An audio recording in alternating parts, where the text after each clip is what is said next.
I spent 2.5 days at Blackpool Pleasure Beach recently, and we also took Claire along for opening day back in March. This time spent in the park has allowed us to see a lot of what they're about in 2026, and some of that ever-growing nostalgia around the park's bygone years. It's important to remember they are 130 years old this year. We also noticed a number of things that shone really positively for us during our visits, and some things that we didn't view quite so favourably. Join me in this video as we break down these things into bite-sized chunks, as well as some honourable mentions too, as we take a look at the good, the bad and the ugly of Blackpool Pleasure Beach in 2026.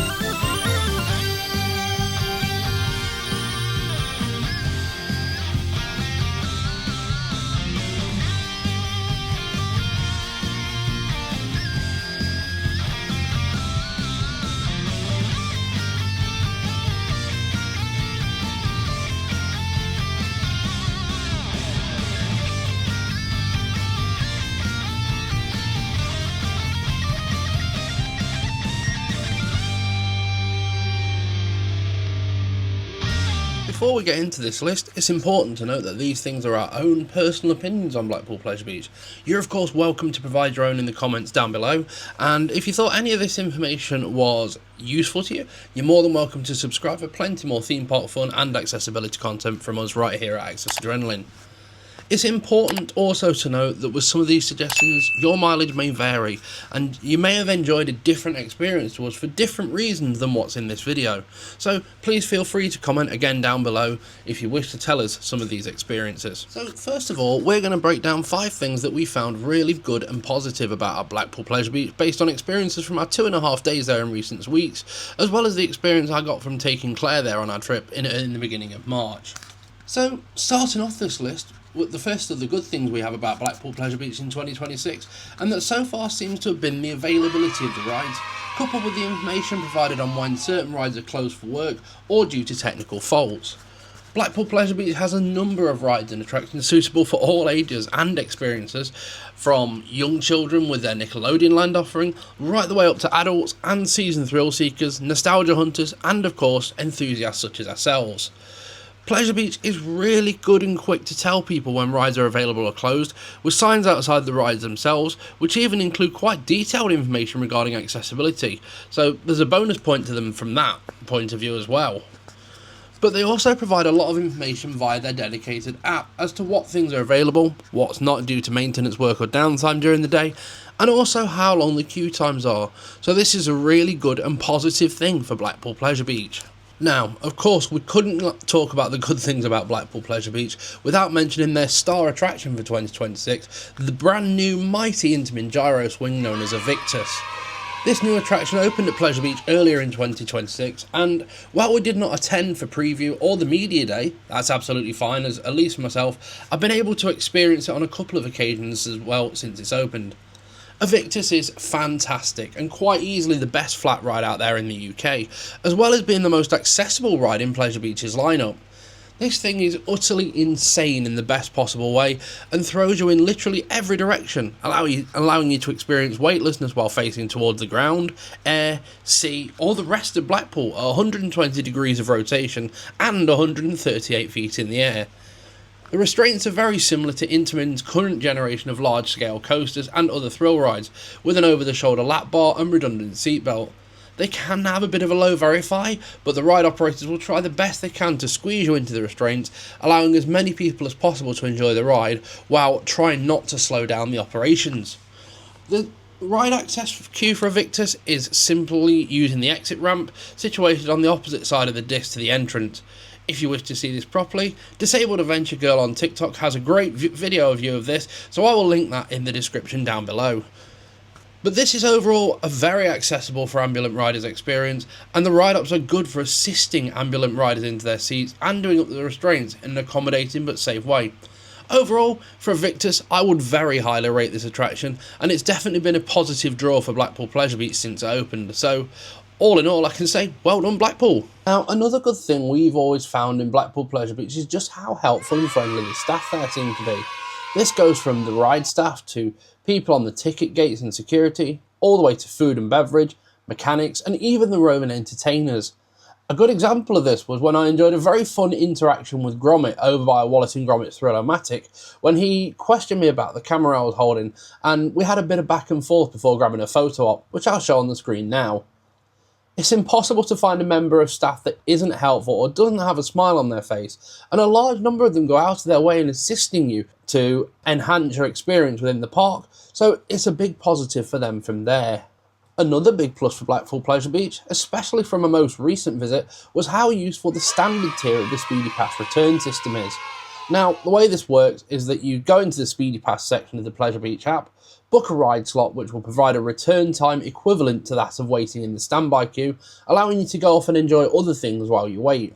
This is a net positive thing and worked very well for me on my recent visit, with a specific example being we booked a slot on Icon that was due in 40 minutes and then went to ride Avalanche while we waited, but as we got off Avalanche the Icon slot became ready to use, meaning we just had to wander around and pretty much get right on. Yes, it may have an upcharge, but systems like this are really useful to help free up a bit more of the day that otherwise would have been spent mostly queuing, so well done Blackpool for a good implementation of this at a not too overly heinous price. There's also a VIP version which removes 90% of the wait time at a slightly higher price, but realistically this isn't needed as standard is a really useful add-on to help enhance your day. Prices are £32 for standard and £55 for VIP Speedy Passes, and there's also a variable priced one-shot Speedy Pass whose price varies depending on what ride you decide to book that for. Another good thing that we can't leave out of a conversation about Blackpool Pleasure Beach is of course Icon and Enzo. Now, I bloody love Icon for very many reasons.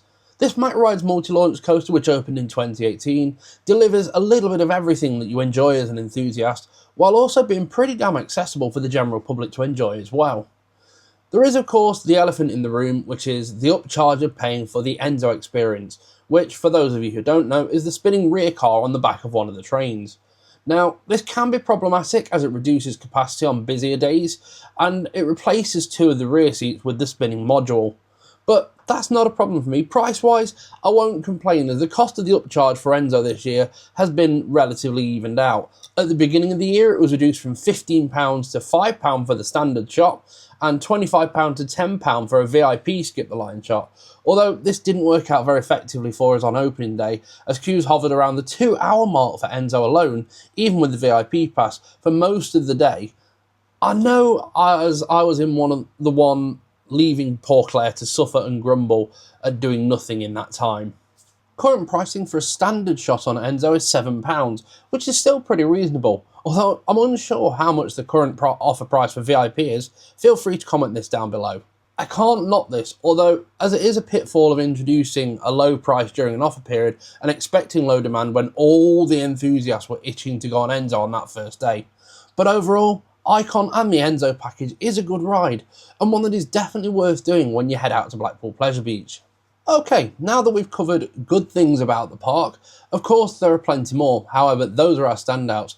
But now we need to turn things around just a little bit and we need to discuss the quite not so good things about Blackpool Pleasure Beach. The first of these bad things is the Easy Pass signage, or should I say a lack thereof. Though the rides themselves are marked with Easy Pass signage, it was sometimes hard to spot the signs as they're quite small and they just reverse the colours of the Speedy Pass ones rather than having their own standout colour scheme. There's no clear symbol that makes it stand out as the accessible entrance to the ride. Also, we can find that finding the Easy Pass entrance can be confusing, as the Easy Pass signage is only at the entrance of the queues and not really placed anywhere to guide you to it on the main pathways. For example, trying to find the accessible entrance for Infusion was a bit of a hike, and you had to snake around outbuildings and unlevel areas, etc. We didn't know where we were going at one point, but we managed to find our way in the end. The second thing we want to talk about is the general lack of accessibility on most rides, particularly the older ones. For this one, I'm going to hand it over to Claire and she's going to talk a little bit more about what her experiences were with that. Claire? Obviously, due to the park's age and listed status of some of the rides and their station buildings, accessibility can be a bit of a nightmare, especially if you can't stand for very long or need a mobility aid like a walker or a wheelchair. Many of the Easy and Speedy Pass entrances are via the exit, which can be a struggle or not accessible at all unless you are ambulatory. This was a huge issue, especially for the entrance of the Big Dipper, as the ramp up to the exit was so narrow that my chair actually got stuck. And I had to reverse back down and then walk back up, which was a pain in the bum. But there was no way for a person to stay in the wheelchair or keep a walker with them without completely blocking the exit. Even with my chair folded, it made it really awkward for people to get past me. So luckily I am ambulatory enough to get up the ramp and walk the short distance to the turnstile. The real struggle was the wait, as I was made to wait for 10 minutes plus, which became incredibly painful for me, and there was nowhere for me to really lean on or rest against. And due to this, my balance was really off, and I did end up falling on my butt trying to get into the low seats. I really wish we had some footage of that, because that was funny. Emotional damage! But yeah, other than that, many rides just do not have access at all for people with mobility issues, which can be upsetting but is understandable due to their ages and layouts, such as Revolution, Steeplechase and Avalanche, which are all only accessible by stairs. Revolution has a whopping 80 stairs up and back down again, totaling 160. Avalanche having 17 steps up to the station and the same back down again. It varies across the different rides. Now, one of the things we noticed in terms of the rides themselves was that a number of them, which again is more than likely due to their age, were slightly uncomfortable, sometimes bordering on quite dangerous to ride. I had an experience with that with Big Dipper when I went with my friend a week or so ago. And there were points in the ride where I was literally 6 to 8 inches out of my seat from airtime. That can be quite dangerous, especially when those seats are very, very snug for a big person. Yeah, I just felt like a bobblehead on the Big Dipper. But if we're going to talk about uncomfortable, then we can't have this conversation without talking about Infusion, because obviously that's the park's SLC. Enthusiasts all know SLCs are borderline uncomfortable, very, very janky, as they can be at times. But it wasn't the worst. It wasn't the worst. The only real exception to that I've found so far, and I know I'll harp on about this until the cows come home, but it's mine at Energylandia. Because they have the vest restraints, they have the better profiling, so it works a lot better. It can be uncomfortable on the very front and very back due to the track work in general when you're on Infusion, but also due to the extremely bulky over-the-shoulder restraints that seem to have a bit that digs into your shoulders, which isn't very nice if you're a slightly taller person. But I don't know, I think Claire might have got away with that. Yeah, I'm short. But while they're quite accommodating for the most part, they're quite uncomfortable because of the excessive shoulder protrusion, and as well as that, it's extremely close to the head padding on the inner side of the restraint as well. Yeah, I did notice it was quite narrow to your face, rather than like most of them where it's that you've got more space to whack your head around, whereas that one, it was a bit more tight. As you know as well, the track work on SLCs can be bad and quite jolty. I mean, there's an SLC that's opened at Lost Island in America where there's a noticeable jolt on the first rollover, and they block off the front 2 rows for that reason. Oh, Jesus, what a waste. Because the jolt is that bad. But yeah, so it can cause some extreme discomfort if you're banging against the restraints all the time like that. But on the horrible end of the spectrum now, we're looking towards rides like the Big One and older rides such as Rev, Steeplechase, Big Dipper and Nick Street, when we say retracking for these could not be finished a moment too soon, because gosh darn it are those things uncomfortable to ride. I mean, one thing I'd say is it's especially the case with the Big One and Big Dipper as well, because some of the sections of track on this ride have potholed even since the retrack, and it can jolt so badly that you go upwards or downwards in your seat depending on where you are. That's not ejector airtime, that's just a jolt. So that's painful for us. And I'd say for disabled guests too, the restraints and also the combination of the seat on the Big One can result in some borderline psychotic ejector forces on the first drop. So might be a little bit wise to consider riding very defensively and in the middle of the train for that one. Yeah, I'm just glad I had a seatbelt as well as the lap bar on the Big One. I thought I was going to fly out on the first drop, especially sitting in the back row.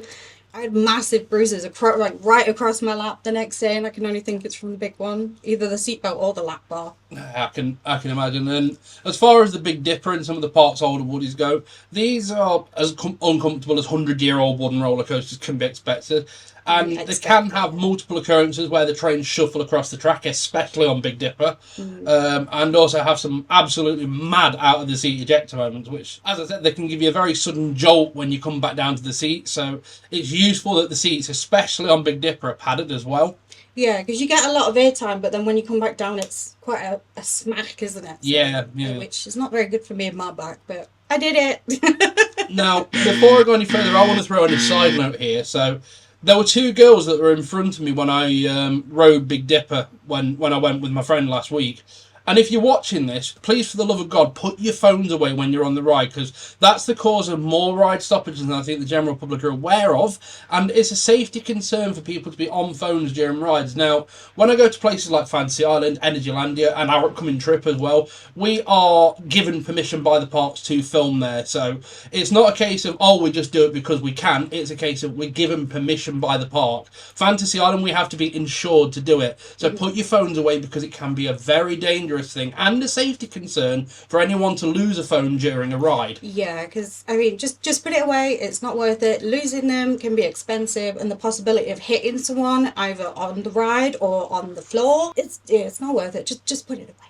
I don't want to be a killjoy, and I didn't want to bring the tone of the video down with that. But obviously, if you'd have been spotted, you two would have spoiled the ride for the rest of us and would probably have led to a long stop, especially on Big Dipper. Yeah. As someone who's visited a couple of parks in Europe and then heading to some more in a few weeks, they very prominently display a number of broken phones and other articles in ride queues for that exact reason. So it's just not worth it. Yeah, like Emerald Park, when we went last year, they had a giant glass case that was just absolutely rammed with broken phones in it. I wish Phil had got a photo of it, but obviously he wasn't. There was one in the queue for Zadra and Energylandia as well that I think I very briefly glossed over in the vlog. Oh, okay. So I went, I love it. No, in fact, I did. I mentioned it because my camera panned round and I said, I love it when parks do things like that. Yeah. Now, we've covered the good and the overall bad on the park. We hate to throw shade on things at any park, but at the same time we feel it's important that our opinions are not covered up in lieu of free admission to the park or other special perks for the fact we're creating content. So this is why we always try to keep things as open and as honest as possible. However, the next section of this video is going to highlight some of the ugly truths of what we found on our several trips to Pleasure Beach, and also by extension to... Your several trips, my one trip. That, yeah, but also by extension the accommodation that we did and that's available to guests too. On the first time I went, on opening weekend, myself and Claire were able to snag a room at the Big Blue Hotel. We can go into that in a little bit more detail in a bit. I also did a room tour on my recent vlog from a twin room at Big Blue, which is a fairly similar room, albeit without the bunk beds. But first off then, I'm going to hand it over to Claire, because the first thing we wanted to talk about with regards to the uglies was accessibility being a bit crap on busy days, particularly on Icon and Enzo. I mean, a lot of the park was a bit of a nightmare, wasn't it? So. Yeah. But yeah, my experience with Icon on opening weekend was abysmal. The Enzo queue and the Speedy/Easy Pass queue using the same entrance was incredibly confusing, and the path width was far too narrow to accommodate two separate queues, especially if there are wheelchair users waiting. We had a bit of a standoff when I was trying to wait for Enzo, and another wheelchair user appeared to use the Easy Pass entrance for Icon. And there's no way to pass each other in that space, so one of us had to stand up, fold up and step out of the way for the other. And also there was zero signage to say that Icon to the left and Enzo to the right. So someone could be waiting in the Enzo queue without realising, and then have 30 people just walk straight past to use the Easy or Speedy Pass entrances.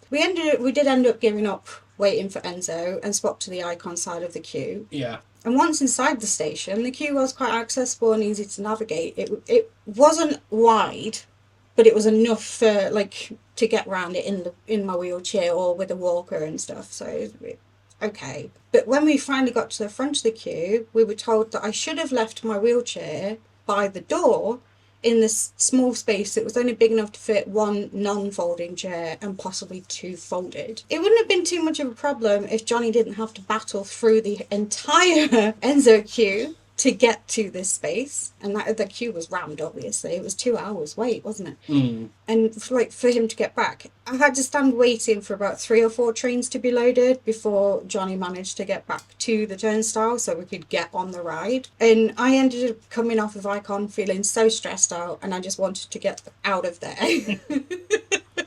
Which, I mean, that was another slog of battling back down the Enzo queue to retrieve my wheelchair and get out of the station via the way we came in. Again, with how narrow the path was, I couldn't unfold and use my wheelchair until I was out of the queue. So I was stressed and in a lot of pain and, overstimulated, everything. And it put a real big damper on our day that we ended up forgetting to do a lot of the vlogs and getting off, like, a lot of off-ride and... After the fact editing Johnny here, it's that is the reason why we didn't vlog for Blackpool at the opening day full stop. So. Yeah, I think I got a couple of clips of Revolution. You also got a very fun photo of me sticking a middle finger up at you while I was waiting for Enzo. Yeah, put that up there. But yeah, I mean, I got some clips of Infusion, Revolution, because and some of Icon. But yeah, there was no way that I was going to tackle all that again for Enzo, so there's no way that I would have been able to deal with that for 2 hours. We did manage to get my Enzo tickets refunded, which was great. I would have been very upset if they refused, because it was, what, 20 quid? Something like that. But yeah. I will say... That was more of a Pleasure Beach issue because they obviously didn't anticipate the fact that lowering the cost of the Enzo seats would create a huge demand for it on an opening day, and 2 hour queues for that is just redonkulous. Yeah. So. It also sucked waiting 2 hours doing nothing. I'm sorry. I know, I didn't think it'd be 2 hours. I thought it wouldn't, yeah. I should have gone for a cheeky BK without you. I'll make it up to you with a mechanical shark. Okay. If you don't know, we're 23 days away from our trip to Belgium and Holland, and one of the places we're going to is Wallaby, Belgium. Of course, Megalodon, mechanical sharks that attack you. I'm a bit obsessed with sharks. So tiny that's why. Love sharks. I want the plushie. It looks so cute. Anyway, ramble aside, let's move on to the next one. So the next thing that we noticed that was a bit of an ugly was the fact there's return time restrictions on the Easy Pass for wheelchair users. Again, would this be more of a Claire issue than a me issue? This is her thing to talk about, so... I mean, obviously this isn't just a Blackpool problem, as a lot of parks use the similar timing system where you're given a time to come back and you can re-ride. But with Blackpool and how few rides are actually accessible for people with mobility issues, I find it kind of unfair that we're still expected to use the ride time cards, because those of us who use aids to get around are locked out of riding anything in that entire time period. If I could just cut in there, whereas the contrary to that is the Speedy Pass. If you're using a standard Speedy Pass, it gives you a length of queuing time equivalent to a standard queue. So what you can do is use that queuing time to go and do something else that's a bit less busy. Whereas with the return time restriction, that's not exactly fair. Yeah, because, I mean, say you've got to wait 50 minutes for the big one, you've got all those 50 minutes to go and ride like a small ride. I can't remember many of the rides, like one of the Thrillermatics or something that's going to take 20 minutes rather than 50 minutes. Yeah, exactly. So we already have like really limited options, and then we're limited on how many times we can go on them. When we went for opening weekend, I was only able to get on 4 rides. Could have potentially ridden another while waiting for Johnny to enjoy Enzo. Or had a cheeky BK. But I can't really do much on my own, and definitely not when I have to deal with my wheelchair without some help. No, that makes a lot of sense, yeah. Potentially on quieter days when the rides are pretty much walk-ons and or only a few minutes, it's not as big of an issue, but on busier days it can absolutely feel ostracising and restrictive for some people. I mean, I felt incredibly let down during my visit. I think there should be a bit more leniency in the system for wheelchair users to allow us to use it a bit more freely. I mean, I'm not asking for immediate access, and I'm not going to ask to marathon it on the Easy Pass. That would be ridiculous. No, of course. But, you know, like halving the wait time would be a little bit fairer. Mm-hmm. No, I can agree with that. And I think what I'll also say is so that things aren't so subjective based on our one visit and the fact it was on a busy day, we're probably going to go back a little bit later on in the season. I mean, I'm a season pass holder, so I'll have been there 4 times this year. So I mean, I know that's not minimal by any stretch of the imagination, but it's good to go back and look back at things and go, you know what, on second thoughts, this is slightly different. Flip side is, we can get Enzo again, we can give Claire a first go on Aviktas as well, Yeah, that'd be fun.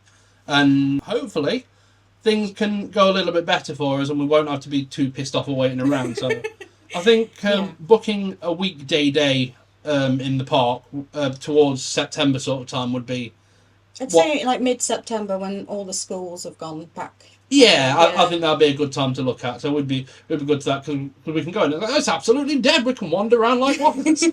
so yeah, but that's probably going to be the plan with that one. So we don't of course want immediate access for Claire, but making things a little bit easier, making things more accommodating is more what we're trying to lean towards. Yeah, because I mean, obviously, like, if you've got ADHD or autism or, you know, something that doesn't affect your mobility, it just doesn't seem fair that they can go through the regular queues and get a re-ride pretty quickly, whereas I can't. Exactly.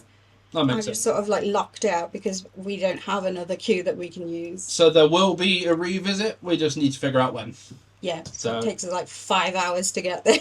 It takes us 5 hours to get there, plus we've got Efteling, Plops or Wallaby coming up next month. Then, first announcement of this, I've got a visit to Fantasy Island with my daughter on August the 8th. So, Hi, Harry! so that's going to be fun as well. Seeing if we can get it to Brave Odyssey and Millennium, that'd be fun. Yeah. For her first big roller coasters, because all she'll have seen after the end of July will be Draken at Paulton's Park. Oh. So getting her to look up and go, whoa, that'll be interesting.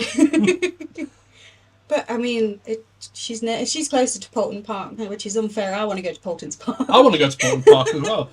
Just a shame that the day we're going to Belgium and the Netherlands, they're going to Paulton's Park. Ah, that timing's terrible. It really is. It's like, God, couldn't you have been a bit more accommodating towards this? Could have like planned it a bit better. No, but it's okay though. Let's move on. I mean, the next one's not so much of a horrible negative or anything like that. So, moving on to the next one, it's not necessarily a fault, but something that should have been looked at, especially going into the early half of the 2000s when this one came about. We didn't find the accessible room very accessible via a lift when we were at the Big Blue Hotel. So when we were there for opening weekend, myself and Claire took advantage of on-site accommodation at the Big Blue Hotel. We were given an accessible room. While it was overall, it was a pretty decent offering. One place we found to be particularly let down was the lack of reasonable access to what they termed as an accessible room at the hotel. The reason we thought this was that the lift was too narrow and unaccommodating. It only allowed Claire and her wheels to be in there at any one time. And even then I had to fold up and stand in the lift with my wheels next to me. And if I tried to get in as well, it triggered the door ends to the lift because I'm too horizontally tall to be in this lift. Could have been my belly though. So yeah, but even so, an on-site hotel that offers accommodation that's supposed to be accessible, it needs to be accommodating to all guests and not just Gen Pop. Yeah.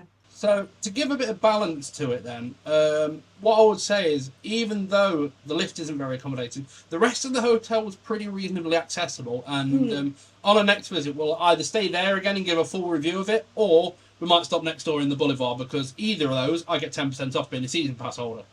So, or Travelodge, because I know they're pretty accessible. I know Travelodge are pretty accessible, but being able to be on site and just go through a side gate makes a lot of sense. Yeah. So, anyway... With that in mind, we've rambled a bit about Big Blue now. Let's go on to the next thing. Now, one thing we couldn't help but notice, and this is not necessarily a Pleasure Beach thing, but I don't know. It could be, it couldn't be, I don't know. It seemed to be like the available food options at the park became more limited the closer you got to the end of the day, rather than having enough stock for the whole day. But while this isn't necessarily anyone's fault, because theme parks are obviously very busy places, it would be wise for Pleasure Beach to anticipate opening day demand and stock up sufficiently enough to meet the demand.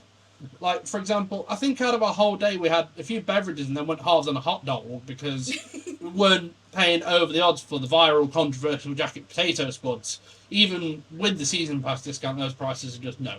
I don't even like jacket spuds anyway. Alrighty then, well that's off the menu next time then.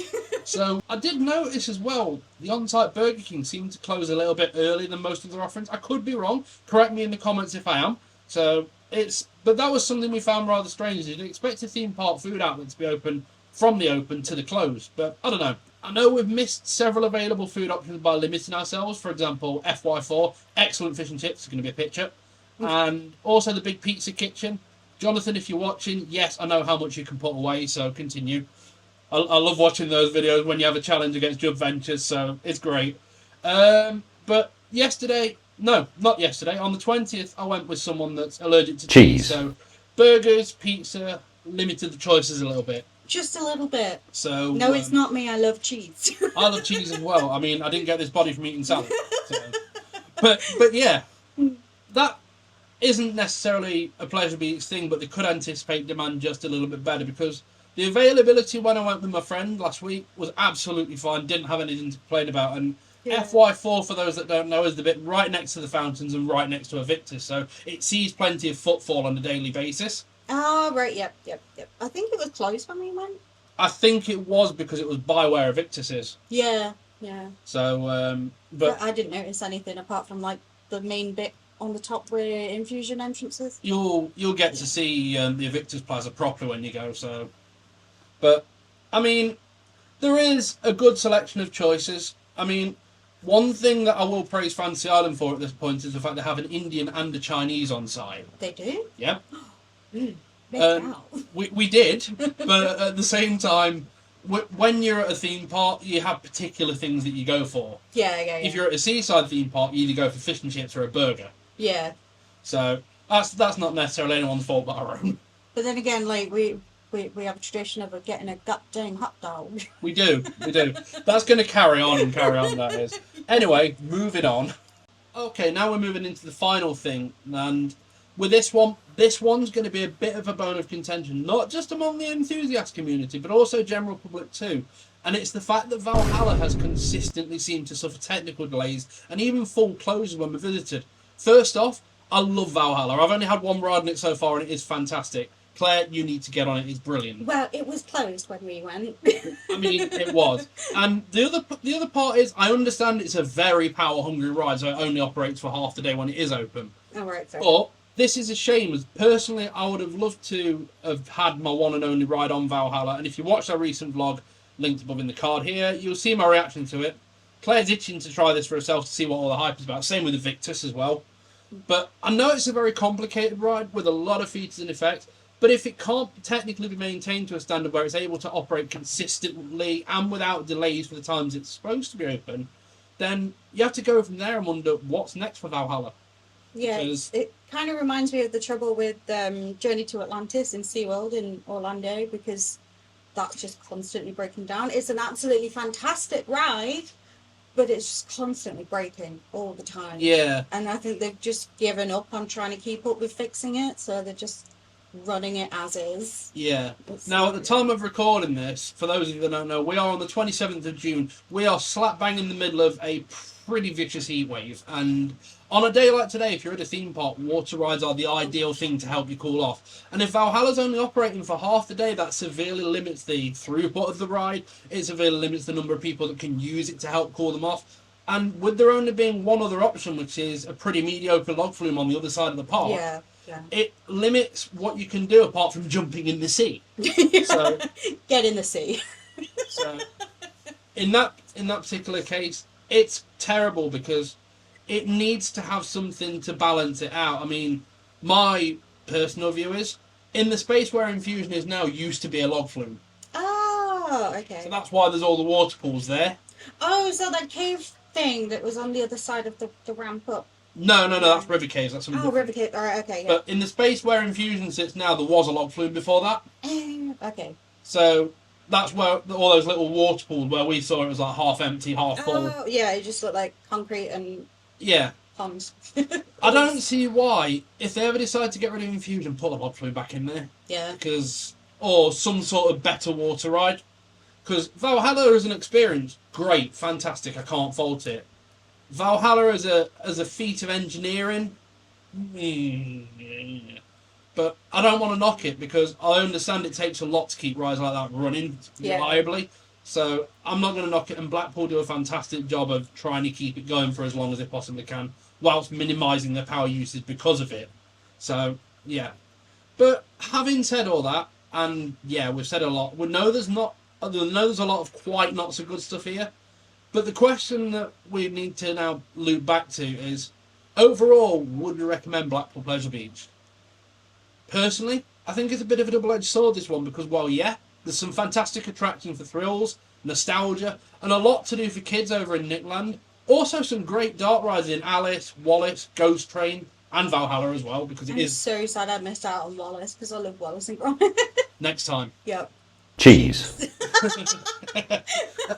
It's like, and also there's the best water ride in the country, hands down, with Valhalla until that one at Paulton's Park opens. Oh, yeah. And that's obviously when it works so well. But sadly, there's also the other side of the coin, which is accessibility. Yeah, Blackpool Pleasure Beach, keep doing what you're doing, because you've made a lot of positive strides towards making things more accessible.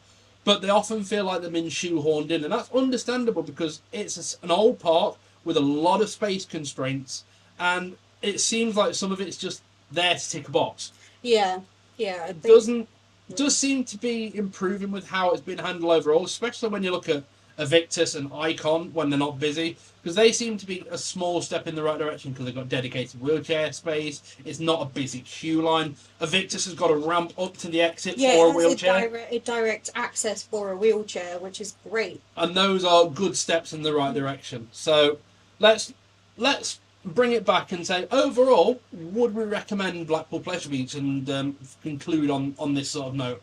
For me, I'd say yes, but if you've got mobility needs and you want to go, do it at your own volition, because you might find a lot of attractions not possible for you to access on a particular day, especially if things aren't open on that particular day. I mean, honourable mention, or dishonourable mention, is the £25 carers charge that they've now put on, which they tried to get me with on our trip back in March, was it? But then I kicked up a fuss and said, no, I bought it before all this palaver came in, and finally got it refunded. Well, not refunded, but they gave me the pass. I mean, if they're not watching this, great, because I'm going to mention it anyway. I'm a season pass holder, so I can get in for free, so all Claire needs to do is pay for herself to get in and get the easy pass. I can technically go as a carer. Yeah.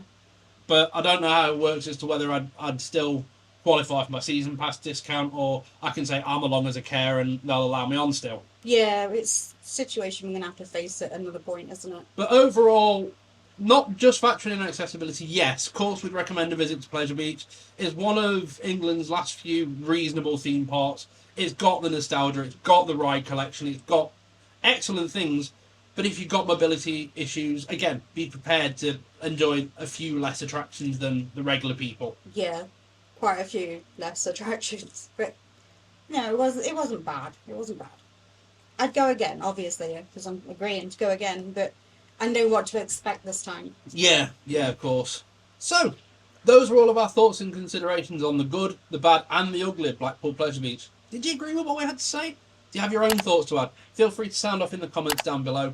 And also consider subscribing to Access Adrenaline, as it really helps push us forward and provide better content for you guys as time goes on. Coming up in a few weeks, obviously, you've heard all about this all over social media. We've got our big trip to Belgium and the Netherlands, which is all going to be vlogged for you, including travel. We can't wait to show you our experiences of Efteling, Wallaby Belgium and Plopsaland for the first time. Maybe we both might even come out of it with a new #1 ride. Maybe. But I hope you've enjoyed this video, and if you have, please feel free to show your support with a like. And until Efteling, I've been Johnny, joined by Claire on occasions. This has been another video from Access Adrenaline, where we aim to give you those theme park thrills for all. Thank you for watching, stay safe, and we will see you all soon.